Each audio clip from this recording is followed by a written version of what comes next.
Hello दोस्तों, आपका स्वागत है उनमें क्लासेस पर।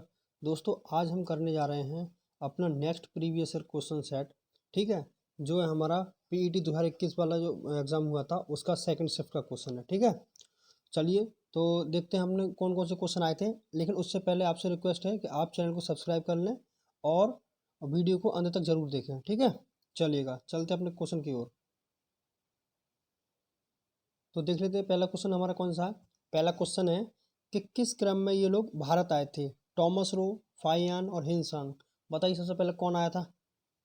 तो भाई सबसे पहला आया था फाइयान, चंद्रगुप्त विक्रमादित्य के शासनकाल में। ठीक है, तो सेकंड नंबर पे कौन है, फाइयान। तो इसका मतलब सेकंड में ऑप्शन वाले हमारे दो हो गए, एक ये और एक ये।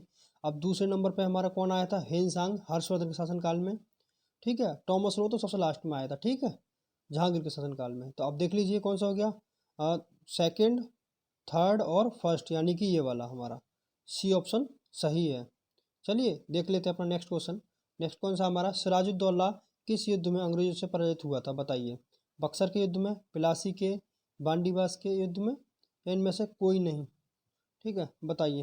देखो बांडीबास के युद्ध का तो इससे कोई लेने देना है नहीं, क्योंकि बांडीबास का युद्ध तो फ्रांसीसी और अंग्रेजी सेना के मध्य हुआ था। ठीक है, और देखो प्लासी का युद्ध, प्लासी के युद्ध की बात कर लें। प्लासी का युद्ध हुआ था सिराजुद्दौला और अंग्रेजों के बीच में, यही इसका सही आंसर है। ठीक, बक्सर के युद्ध की बात कर लेते हैं, लगे हाथ। बक्सर का युद्ध देखो, मीर कासिम, शुजाउद्दौला और शाह आलम, ये इन तीनों का त्रिगुट था। और विपरीत में कौन थे इनके, इनके अंग्रेज थे, अंग्रेज। ठीक है, बक्सर के युद्ध में, बक्सर का युद्ध, हाँ बक्सर का युद्ध बाद में हुआ था। पहले क्या हुआ था, प्लासी का युद्ध हुआ था। प्लासी के युद्ध से ही अंग्रेजों की ताकत जो है सबसे ज़्यादा बढ़ गई थी। उन्होंने भारत पर लगभग लगभग अपना साम्राज्य स्थापित कर लिया था, क्या हमारी ही चलेगी। ठीक है, चलिएगा थर्ड क्वेश्चन देख लेते हैं। इनमें से कौन हड़प नीति का कट्टर समर्थक था। तो आपको ऑप्शन देखते ही वैसे समझ में आ जाना चाहिए, लेकिन फिर भी बता देते हैं।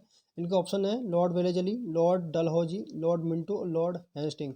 देखो पहले ही बोला है मैंने, और इनको अब आज भी बोल रहा हूँ, इनको लॉर्ड तो बिल्कुल बोलना ही नहीं है। ठीक, काट दो इसे। वेलेजली, डलहौजी, मिंटो और हेस्टिंग्स। बताइए, तो इसका सही आंसर है डलहौजी। किसने, डलहौजी ही था हड़प नीति। और इसकी हड़प नीति इतनी नालायक थी जिसका आप अंदाजा नहीं लगा सकते। ठीक है, ये कोई भी अपना नया रूल बनाते और कर देते। ठीक है, कहीं ये भाई ऐसा नहीं कर रहे हो, शासन अच्छे से चला रहे हो, पुत्र नहीं ले सकते, ये नहीं कर सकते, वो नहीं कर सकते। कुल मिलाकर ये था कि उन्हें भारत को बस अपने कब्जे में लेना था किसी भी तरीके से। कोई रूल रेगुलेशन इनका, कोई अपने ही रूल नहीं मानते थे ये।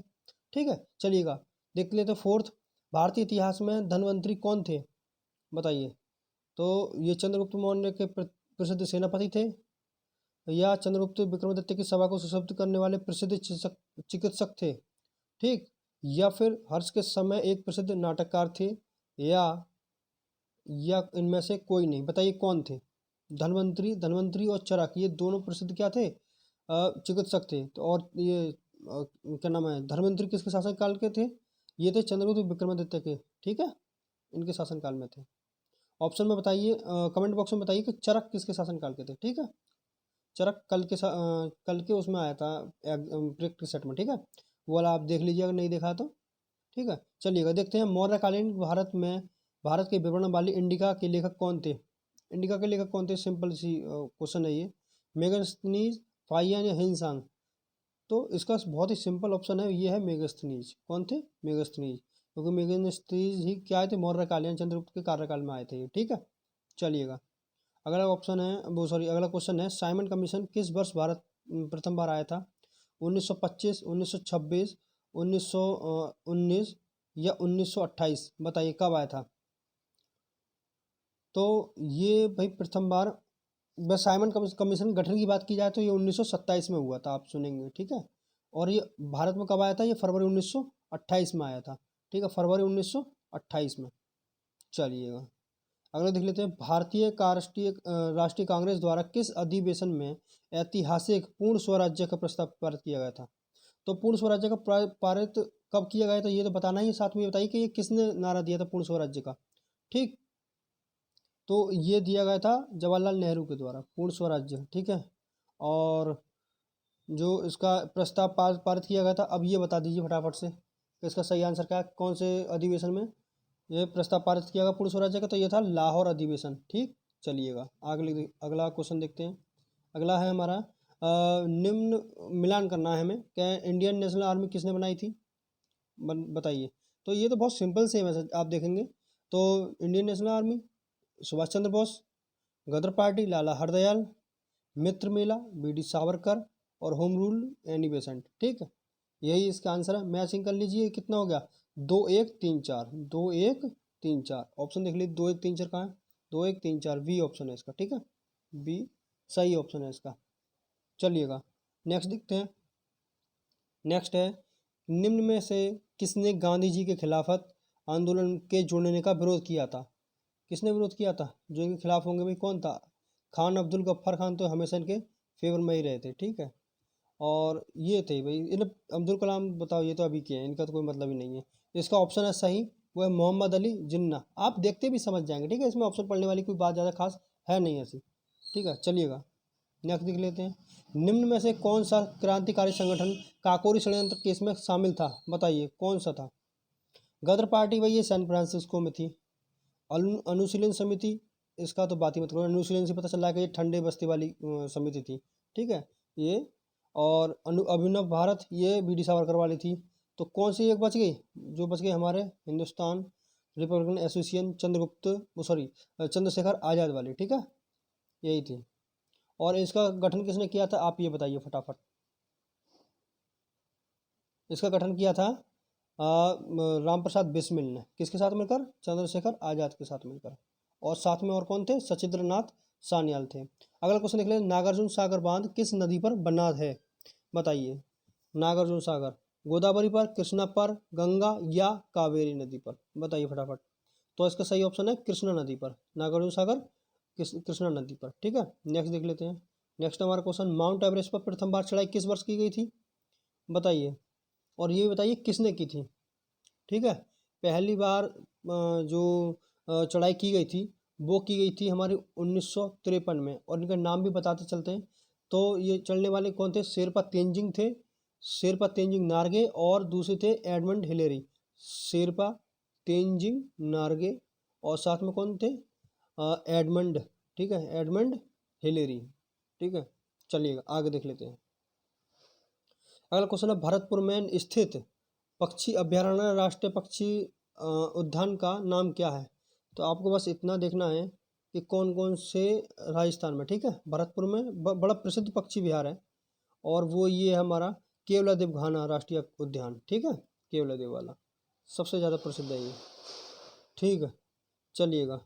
और ये देखो इसका भी पता चलते हैं कि ये भैंसरोड़गढ़ दिखाई दे रहा है ना आपको, ये वाला, ये चित्तौड़गढ़ में है। कहाँ पर है, चित्तौड़गढ़ में। और ये घाट प्रवाह अभ्यारण्य है, ये है बेलगाम कर्नाटक में। ठीक है, चलिएगा। और चलिए, दर्रा कहाँ है, मुकुंदरा हिल्स में। ठीक है, सॉरी, चलिएगा आगे देखते हैं। ठीक है, इसका सही आंसर क्या है हमारा, सही आंसर केवलादेव राष्ट्रीय घानो दर्रा। आप बताइए ऑप्शन कमेंट बॉक्स में कि दर्रा कहाँ पर है। ठीक है, सर्च करके गूगल से कैसे भी आप बताइए फटाफट कमेंट बॉक्स में। चलिएगा, भिलाई इस्पात संयंत्र के लौह इस्पात का स्रोत कहाँ पर है, ये दल्ली राजहरा, कोरबा, उमरिया या राजनांदगांव, बताइए फटाफट।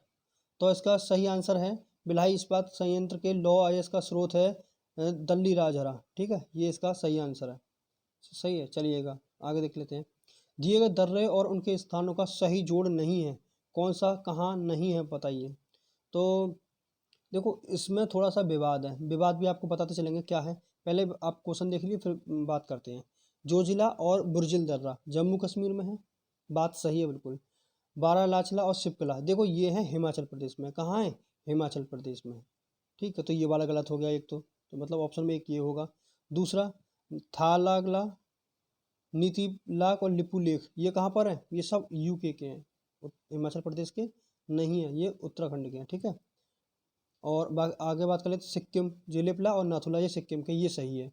तो हमारे ऑप्शन होने चाहिए थे, ऑप्शन क्या होने चाहिए थे, ऑप्शन होने चाहिए थे सेकंड और थर्ड। लेकिन हुआ क्या था, आयोग ने इसमें ऑप्शन 1 को भी गलत माना था, पता नहीं क्यों। उन्होंने ये शायद ये दिया हुआ जो बुर्जिल दर्रा है वो जो पाक अधिकृत कश्मीर है वहाँ पर चला गया है, शायद इस वजह से नहीं माना होगा। लेकिन इसका सही ऑप्शन में जो रिवाइज आंसर क्या आई थी उसमें 1 2 एंड 3 माना था। लेकिन इसका सही आंसर क्या है, सेकंड एंड थर्ड, ठीक है। पहली आंसर की में ये था और सेकंड में ये था। चलिएगा आगे देख लेते हैं। किसके फल बढ़ने से फलस्वरूप निजी निवेश में वृद्धि की अधिक संभावना होगी? ऑप्शन है आपके रेट ऑफ इंटरेस्ट यानी ब्याज दर, शेयरों की कीमत, नई पूंजी पर अनुमानित प्राप्ति या पर्सनल टैक्सेशन व्यक्तिगत कर। बताइए फटाफट। ठीक है, तो निजी निवेश की वृद्धि की संभावना कब होगी? जब नई पूंजी पर अनुमानित प्राप्ति होगी, ठीक है, तब होती है ये। सबसे ज़्यादा अधिक संभावना बनी रहती है इस केस में। चलिएगा आगे देखते हैं। भारत की राष्ट्रीय आय का आकलन करने वाली संस्था कौन सी है? राष्ट्रीय आय कौन आकलित करता है? RBI, NITI Aayog, ministry of finance यानी वित्त मंत्रालय या केंद्रीय सांख्यिकी संगठन। ठीक है, तो इसका सही ऑप्शन फटाफट बताइए। तो इसका सही ऑप्शन है हमारा ऑप्शन डी, केंद्रीय सांख्यिकी संगठन। ठीक है, इसकी स्थापना 1951 में की गई थी। कहाँ? 1951 में। ठीक है ना। चलिएगा आगे बात कर लेते हैं। इसका मुख्यालय बताइए कमेंट बॉक्स में फटाफट, कहाँ है? सेवा क्षेत्र का दूसरा नाम क्या है? फटाफट बताइए। टर्सरी यानी तृतीयक क्षेत्र, प्राइमरी क्षेत्र, द्वितीयक क्षेत्र या कृषि क्षेत्र? तो सेवा क्षेत्र भाई प्राइमरी क्षेत्र, ये एग्रीकल्चर और प्राइमरी ये तो एक ही हो गए, एग्रीकल्चर प्राइमरी में आता है। ठीक है, बात कर लेते हैं सेकेंडरी और तृतीयक की। तो किस में आता है? तो सेवा क्षेत्र भाई तृतीयक क्षेत्र। ठीक है, सेकेंडरी में आता है जो सेकेंडरी प्रोडक्ट होते हैं, प्रोडक्ट बना के जो बेचे जाते हैं। ठीक है, उद्योग धंधे आते हैं सेकेंडरी वाले में। ठीक है, जैसे ये प्रोडक्ट जनरेट करेंगे, ये एग्रीकल्चर से चीज़ें, कच्चा माल आएगा, यहाँ पे बनेगा और यहाँ पे सेवा प्रदान की जाएगी। और जो इसमें कौन कौन से उदाहरण हो सकते हैं? जैसे होटल हैं हमारे, ठीक है, और जो सेवा प्रदान करते हैं, जैसे टीसीएस हमारी एक कंपनी है, ये सेवा प्रदान करती हैं, ये भी टर्सरी क्षेत्र में आती है। ठीक है, इस तरीके के ऑप्शंस होते हैं। चलिएगा आगे देख लेते हैं। भारत में श्वेत क्रांति के जनक के रूप में किसे जाना जाता है? दुग्ध क्रांति के जनक के रूप में। ठीक है, श्वेत क्रांति बोल रहे हैं, दुग्ध क्रांति बोल रहे हैं। ठीक है, एक ही है और उसका बड़ा फेमस नाम है। कौन है ये दुग्ध क्रांति के जनक? डॉक्टर वर्गीज कुरियन। डॉक्टर वर्गीज कुरियन। ठीक है, चलिएगा नेक्स्ट देखते हैं। नेक्स्ट हमारा क्वेश्चन कौन सा है? भारत में आर्थिक सुधार 1991 के दौरान प्रधानमंत्री कौन थे? देखो ये तो सभी को पता होगा, ये सुधार किसने किए थे? एलपीजी सुधार किसने किए थे? तो ये किए थे डॉक्टर मनमोहन सिंह ने। ठीक है, लेकिन इन्होंने ये पूछा है कि उस समय प्रधानमंत्री कौन थे? फटाफट बताइए। पीवी नरसिंह राव, अटल बिहारी वाजपेयी, मनमोहन सिंह, इनमें से कोई नहीं। तो अटल बिहारी वाजपेयी और मनमोहन सिंह ये दोनों तो एक साथ कभी रहे ही नहीं थी, पहली बात। ठीक है, तो इसका मतलब ऑप्शन एक ही बचा, पीवी नरसिम्हा राव। इनमें से कोई नहीं वाला, ये ऑप्शन गलत है, ये है ही नहीं। ठीक है, क्योंकि पीवी नरसिम्हा राव सही ऑप्शन है। ठीक है, चलिएगा। और इनके जो सुधार हुए थे उसे एलपीजी, ठीक है, ये सुधार के नाम से आता है, एलपीजी के नाम से। ठीक है, लिबराइजेशन, प्राइवेटाइजेशन और ग्लोबलाइजेशन। ठीक है, उदारीकरण और निजीकरण और वैश्वीकरण। चलिएगा आगे देख लेते हैं। नेक्स्ट क्वेश्चन है, भारत के संविधान में इनमें से क्या राज्य सूची में सम्मिलित नहीं है? पुलिस, कानून व्यवस्था, जेल, दंड प्रक्रिया संहिता। बताइए क्या राज्य सूची में नहीं है? तो राज्य सूची में ये सीपीसी कोड नहीं है। ठीक है, बाकी जेल, लॉ एंड ऑर्डर और पुलिस ये सब राज्य सूची में आती है। ठीक है, ऑप्शन डी इसका करेक्ट आंसर है, सॉरी। चलिएगा नेक्स्ट देखते हैं। निम्न में से क्या भारतीय संविधान की मुख्य विशेषता नहीं है? तो विशेषताएं कौन कौन सी, ये अगर आपको पता होगा तो जो नहीं होगा वो पता चल जाएगी। ठीक है, अर्धसंघीय संरचना विशेषता है? हाँ है। कमिटेड जुडिशरी, प्रतिबद्ध न्यायपालिका? नहीं, हमारे यहाँ स्वतंत्र न्यायपालिका है। ठीक है, कमिटेड नहीं है, यही इसका सही ऑप्शन है।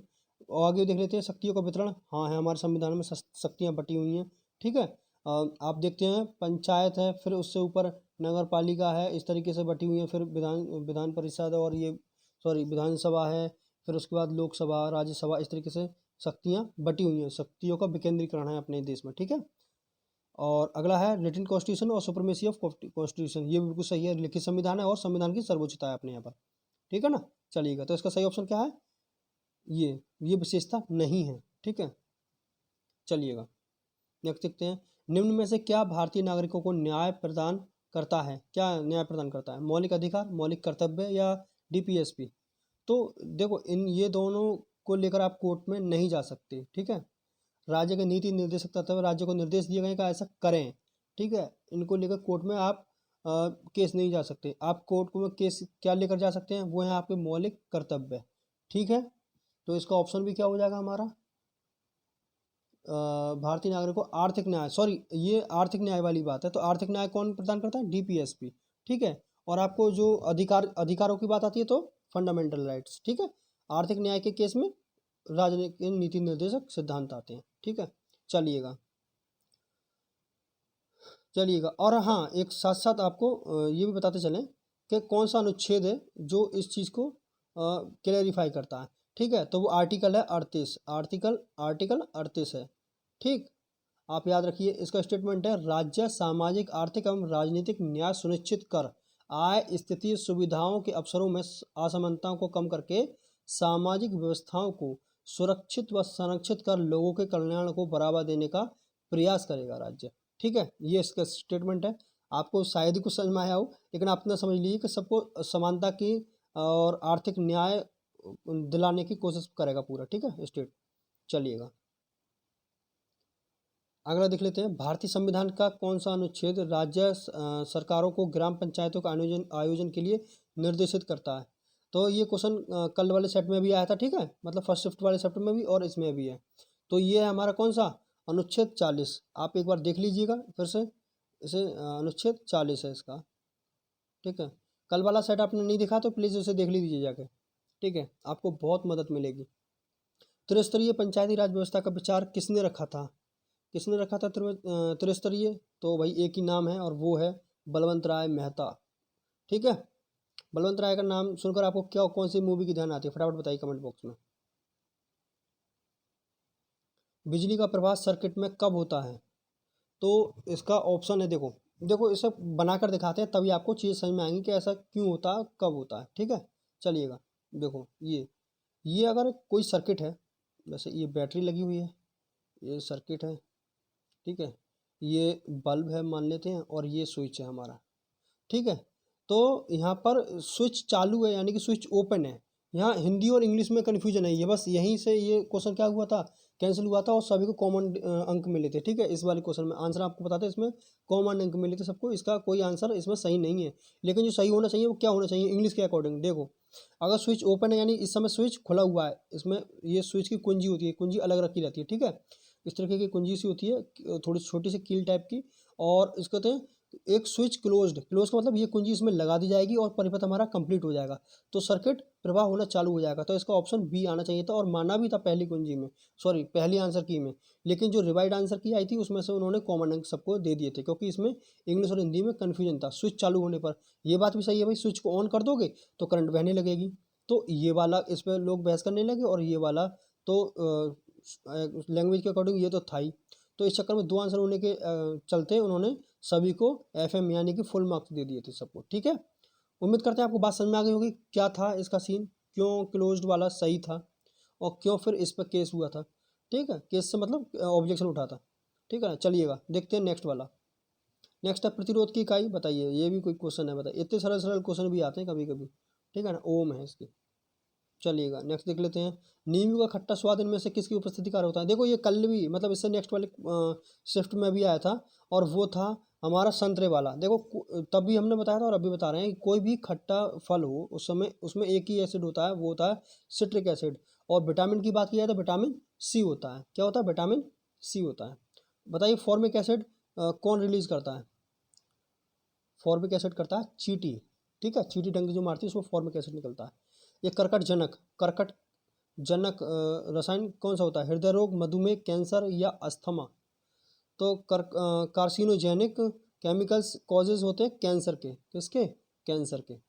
ठीक है, चलिएगा आगे देख लेते हैं, त्वचा की ऊपरी सतह क्या कहलाती है, बताओ। कितनी बढ़िया क्वेश्चन है ये। ठीक है, ये अंत लिखा हुआ है तो ये ऊपरी तो होगा नहीं। डर्मिस ये चर्म से ही रिलेटेड है। ठीक है, ऊपरी या निचली से कोई मतलब नहीं है, विशेष चर्म ये विशिष्ट है, इससे ही मतलब नहीं है। तो इसका मतलब क्या होगा, एक ही बचा, वो है हमारा अधिचर्म आता है या फिर एपिडर्मिस। ठीक है, एपिडर्मिस या अधिचर्म, यही इसका सही ऑप्शन है, अधिचर्म। अधि का मतलब से ऊपर से ही हो गया। ठीक है, ऊपर ऊपर की सतह पूछ रहे हैं वैसे भी वो। तो आपको ये इस वजह से बताया जा रहा है ताकि आप अगर आप इस तरह का क्वेश्चन आ जाए तो आप ऑप्शन एलिमिनेशन से भी कर सकते हैं। ठीक है, जरूरी नहीं है कि आपको क्वेश्चन याद ही हो हर बार। सही है, चलिएगा नेक्स्ट देख लेते हैं। नेक्स्ट है, क्या निम्न में से किस देश को थंडर ड्रैगन के भूमि के नाम से जाना जाता है? किसको जाना जाता है? जापान को, भूटान को, नेपाल को या श्रीलंका को? बताइए। तो वैसे इसका आंसर आपको पता होना चाहिए, नहीं पता है तो आपको बताते चलें कि इसका आंसर है भूटान। क्या है इसका आंसर? भूटान। चलिएगा नेक्स्ट क्वेश्चन देख लेते हैं। देखो आप सोच रहे होंगे कि ये अगला पहले उससे पहले क्वेश्चन था 30, उसके बाद डायरेक्ट 61 कैसे आ गया? तो इसका मतलब जो बीच के जो क्वेश्चन है वो रीजनिंग और मैथ वाले थे, उन्हें हटा दिया गया। ठीक है, इसमें सिर्फ जीएस शामिल की गई है और करंट अफेयर भी हटा दिए, ये स्टैटिक जीके है। ठीक है, तो इस वजह से हम सीधे 30 के बाद में 61 पर आ गए। ये 30 क्वेश्चन हटा दिए गए थे, 33 क्वेश्चन थे सबके। रियाद किस देश की राजधानी है? बताइए। सॉरी, राजधानी, हाँ राजधानी है रियाद। म्यांमार की नहीं है, ये सुन रखा होगा आपने म्यांमार का तो। और बांग्लादेश की ढाका। तो इसका क्या बचा ऑप्शन हमारा? सऊदी अरब। ठीक है ना, इसी की रियाद है। अच्छा, और इसकी अगर करेंसी की बात की जाए तो इसकी सऊदी रियाल। रियाल, ये रियाद तो राजधानी है और रियाल क्या है? इसकी करेंसी है, रियाल। ठीक है, चलिएगा आगे देख लेते हैं। नेक्स्ट है, क्षेत्रफल की दृष्टि से भारत का निम्न में कौन सा सबसे छोटा राज्य है? बताइए। अब आप साथ साथ ये भी बताते चलिए कि जनसंख्या की दृष्टि से कौन सा छोटा है और क्षेत्रफल की दृष्टि से क्वेश्चन आया हुआ ही है। ठीक ठीक है, तो जनसंख्या की दृष्टि से इसमें सिक्किम है, और जनसंख्या घनत्व की दृष्टि से बात की जाए तो वो है अरुणाचल प्रदेश, और क्षेत्रफल की दृष्टि से इसका आंसर है गोवा, सबसे छोटा राज्य है। ठीक है, उम्मीद आपको 3 क्वेश्चन मिल गए यहाँ से। ठीक है, तीनों को याद रखना है। ठीक है, चलिएगा नेक्स्ट देखते हैं। राज्यसभा के चुने हुए सदस्यों का कार्यकाल कितना होता है? कार्यकाल ये होता है 6 वर्ष, और ये प्रत्येक 2 वर्ष पर 1/3 क्या हो जाते हैं? निर्वासित उनका टाइम पीरियड पूरा होता चला जाता है। तो हर 2 वर्ष में उनका क्या होता है? 1/3 जो मेंबर होते हैं वो रिटायर हो जाते हैं। ठीक है, चलिएगा। विश्व में संयुक्त राष्ट्र दिवस कब मनाया जाता है? संयुक्त राष्ट्र दिवस बताइए भाई फटाफट। ऑप्शन है आपके 20 अक्टूबर, 24 अक्टूबर, 27 नवंबर और 30 नवंबर। बताइए। तो इसका सही आंसर है वो है 24 अक्टूबर। कब? 24 अक्टूबर संयुक्त राष्ट्र दिवस। 24 अक्टूबर 1945 को ही क्या हुआ था? यूएनओ की स्थापना हुई थी, इस वजह से मनाया जाता है ये। ठीक है, चलिएगा। अंतर्राष्ट्रीय न्यायालय कहाँ पर है? तो इस समय से ऑप्शन देखने वाली बात नहीं है अगर आपको याद है तो, क्योंकि ये द हेग में है। कहाँ है? The Hague. चलिएगा। विश्व प्रसिद्ध खजुराहो की मूर्ति कहाँ स्थित है? देखो हमने कल भी इस तरह का क्वेश्चन आया था। खजुराहो, देखो खजुराहो के मंदिर और अजंता एलोरा ये कंफ्यूज कर देती है बच्चों। ठीक है, अजंता एलोरा ये कहाँ है? तो खजुराहो कहाँ पर है? तो खजुराहो है भैया मध्य प्रदेश में, और अजंता एलोरा कहाँ पर है? वो है महाराष्ट्र में। ठीक है, ये याद रखना। और महाराष्ट्र में कहाँ है? बताइए फटाफट कमेंट बॉक्स में। ठीक है, प्रसिद्ध नवकालेवारा उत्सव निम्न में से किस राज्य से संबंधित है? केरल, बिहार, राजस्थान या ओडिशा? बताइए कहाँ किससे संबंधित है? तो इसका सही आंसर है, शायद ही आपको याद हो, ये है ओडिशा। ठीक है, क्या है? ओडिशा से संबंधित है। नेक्स्ट क्वेश्चन देख लेते हैं हम। नेक्स्ट है, निम्न में से कौन सी एक हरित गृह गैस नहीं है? तो मीथेन। ठीक है, मीथेन का केमिकल फॉर्मूला क्या है? CH4। नाइट्रोजन, कार्बन डाइऑक्साइड या क्लोरोफ्लोरोकार्बन? तो भाई ये और ये तो बहुत ही भयंकर रीज़न है इनका ग्रीन हाउस गैस होने का। ठीक है, यही मुख्य आती है, और एक और मुख्य है, ये है मीथेन। तो क्या बच गया जो नहीं रही? वो है नाइट्रोजन। ठीक है, नाइट्रोजन ऑक्सीजन हरित गृह गैस नहीं है। ऑक्सीजन भी होता ऑप्शन में तो वो भी सही होता। और अर्जुन पुरस्कार किस लिए दिए जाते हैं? बताइए। तो वैसे अर्जुन से आपको समझ में आ रहा होगा कि अर्जुन क्या था? अर्जुन बहुत ही ब्रेव थे, किसमें? तीरंदाजी में। तीरंदाजी आजकल किसके रूप में यूज किया जाता है? खेल के रूप में। तो ये पुरस्कार किससे रिलेटेड हो गया? खेल से। किससे हो गया? खेल के प्रदर्शन के लिए। अच्छा, और जो इनके कोच होते हैं उनके लिए कौन सा पुरस्कार दिया था? तो इन्हीं के गुरु, उन्हीं के नाम पर, द्रोणाचार्य के नाम पर द्रोणाचार्य पुरस्कार दिए जाते हैं। किन्हें? जो कोच होते हैं उनके लिए। ठीक है, तो ये था हमारा आज का सेट जो है PET 2021 के सेकंड शिफ्ट वाला। ठीक है, 14 अगस्त को हुआ था। चलिए मिलते हैं नेक्स्ट सेट के साथ में। आपको ये सेट कैसा लगा आप कमेंट बॉक्स में जरूर बताएं, और जो जो क्वेश्चन पूछे गए हैं आप उनके आंसर भी देने की कोशिश करें, चाहे गूगल से करें चाहे बुक से देखें। कमेंट बॉक्स में उनका आंसर जरूर छोड़ें, इससे आपकी नॉलेज बढ़ेगी। ठीक है, इसी चक्कर में आपको वो क्वेश्चन दिए गए हैं। और आपको ये सेशन कैसा लगा? अगर अच्छा लगा है तो आप प्लीज़ चैनल को सब्सक्राइब जरूर कर लें और अपने दोस्तों के साथ शेयर करें ज़्यादा से ज़्यादा। ठीक है, हर कोई इतनी मोटी बुक, काफ़ी महंगी बुक है ये, ज्ञान कोश की, जिससे ये सेट कराए जा रहे हैं, तो हर कोई नहीं खरीद पाता है। तो आप हमें फॉलो करते रहिए, इस चैनल को फॉलो करते रहिए, आपको सारे सेट करा दिए जाएंगे। ठीक है, अभी चुनिंदा सेट वो कराए जा रहे हैं जो पेट की दृष्टि से सबसे ज़्यादा इंपॉर्टेंट है। ठीक है ना, चलिएगा, मिलते हैं आपको नेक्स्ट सेट के साथ में जल्दी। और तब तक के लिए बाय, और अपना ध्यान रखें, पढ़ाई करते रहें। Bye bye.